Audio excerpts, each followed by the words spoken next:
परभणीतील माझ्या सर्वच बंधू भगिनींना नम्र विनंती करतो की भारताचं संविधान हे आपला आत्मा आहे.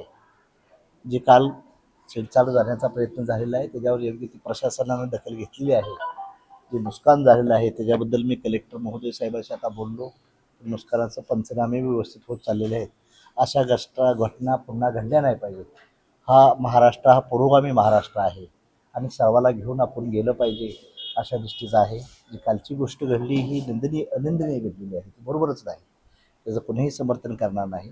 परंतु जनतेला मी मायबाप जनतेला एवढीच विनंती करेन की आपण संयमानं आपण एका गुण्यागोविंदानं राहण्याचा प्रयत्न आपण मंडळींनी करावा. आपल्या मंडळीने एवढंच सर्वांना या मतदारसंघातल्या माझ्या बंधू भगिनींना माझं नम्र आव्हान आहे.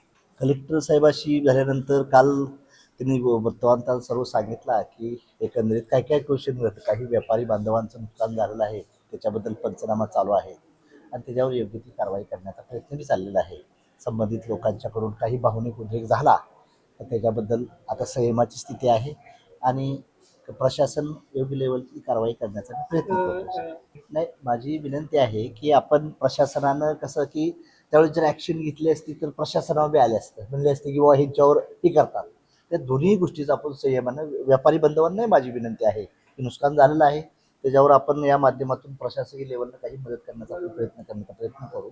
डिले झाला आता त्यावेळी समजा ॲक्शनच घेतली असती तर त्यांच्यावर परत झाला असतं की बाबा प्रशासन आमच्यावर दादागिरी करते, असा प्रकार घडला असता. तो प्रशासनाला दोन्ही बाजूनं कैचित आपण पकडू नये ही माझ्या व्यापारी बांधवांना माझी विनंती असेल.